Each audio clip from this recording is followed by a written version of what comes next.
మనతో పాటు మంత్రి జూపల్లి ఉన్నారు సార్. ప్రధానంగా నిన్న ఏమేమి జరిగాయి చర్చలు అండ్ ఈ రోజు ఎలా ఉండబోతోంది?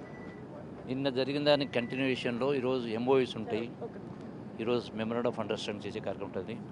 ఇన్వెస్ట్మెంట్స్ అనేది ఎక్స్పెక్ట్ చేసిన దానికంటే ఎక్కువనే వస్తుంది. This only beginning. సో ఈ ప్రభావంతో అంతర్జాతీయ స్థాయిలో మెసేజ్ వెళ్ళిన కారణంగా సో డెఫినెట్గా లక్ష్యం ఏదైతుందో బై 2047 వరకు 3 ట్రిలియన్ ఎకానమీ ఏదైతే రావాలనుకుంటామో 100% వస్తుంది. సో దాని ద్వారా ఏంటంటే ఇది బేసిక్గా చాలామంది సరే విమర్శలు చేసేవాళ్ళు చేస్తారు. ఎందుకోసం ఇది పర్పసు? రాష్ట్రము తెలంగాణ రాష్ట్రం తెచ్చుకున్న తర్వాత 4 కోట్ల ప్రజల ఆశలకు ఆకాంక్షలకు అనుగుణంగా వాళ్ళ యొక్క జీవన ప్రమాణాలు పెంచడం కోసం రైతాంగము, మహిళా లోకం, అట్లాగే నిరుద్యోగ యువత కోసం, విద్యార్థుల కోసం అన్ని వర్గాల ప్రజల యొక్క ఆదాయాన్ని పెంచడమే లక్ష్యం.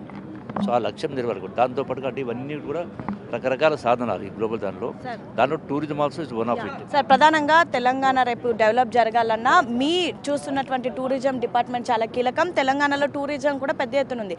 సో మీ దగ్గర ఏమైనా పెట్టుబడులు వచ్చాయా? ఈరోజు డిస్కషన్ ఎలా ఉండబోతుంది? ఈరోజు కూడా టూరిజంలో ఎంఓఈస్ జరగబోతూ ఉన్నాయి. So just wait for some time, few hours. తప్పకుండా మొత్తానికి మీరు 1,00,000 కోట్లు పెట్టుబడులు అనుకున్నారు, దానికి డబల్ వచ్చింది. ఎలా చూస్తారు సార్? ఫైనల్గా డే ముగిసేసరికి ఎలా ఉండబోతుంది అనుకుంటున్నారు? ఒక మార్పు అనేది కొట్టొచ్చుంటే కనపడుతూ ఉంది. డెఫినెట్గా ఏ ఉద్దేశంతో ఇంత పెద్ద ఎత్తున మనం ఈవెంట్ చేస్తామో దీనికి అదే నిష్పత్తిలో రిజల్ట్ కూడా రాబోతూ ఉంది. ప్రజల ఆకాంక్షలు నెరవేరుతాయి. డెఫినెట్గా తెలంగాణ కాంపిటీషన్ అనేది నాట్ విత్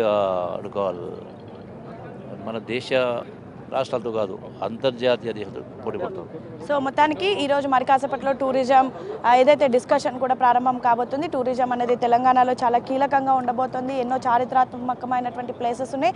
వాటన్నిటిలో కూడా పెట్టుబడులు పెట్టాలంటే ఏ విధంగా ముందుకు వెళ్ళాలనే అంశం పైన మరి కాసేపట్లో చర్చ జరగబోతుంది. చర్చలో కూడా మంత్రి జూపల్లి కూడా పాల్గొంటారు. సో మొత్తానికైతే మేము అనుకున్న దానికంటే ఎక్కువ పెట్టుబడులు వచ్చాయి. ఇది ఒక సంతోషకరమైనటువంటి విషయం అని అయితే మంత్రి జూపల్లి చెప్తున్నారు. వీడియో జర్నలిస్ట్ నరసింహతో Hema, big TV, global summit.